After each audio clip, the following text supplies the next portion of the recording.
So now the installation is done. So this is the upper part, this is the main body, so this is the additional part. So what you need to do, you just need to, this thing was originally fitted into this one, so I just removed this part and added this filter in between. So there are two blue color washers were there, so one washer I put here and there is a red color washer was there, so I put it here.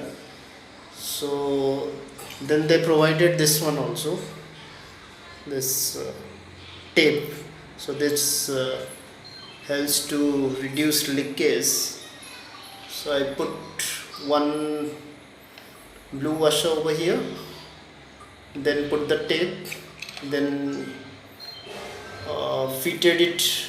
It's just you have to screw clockwise.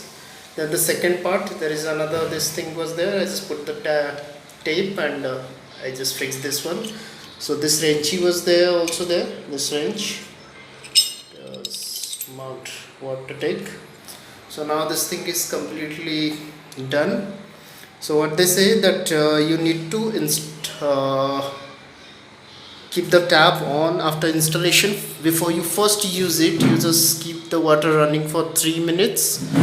So just a minute.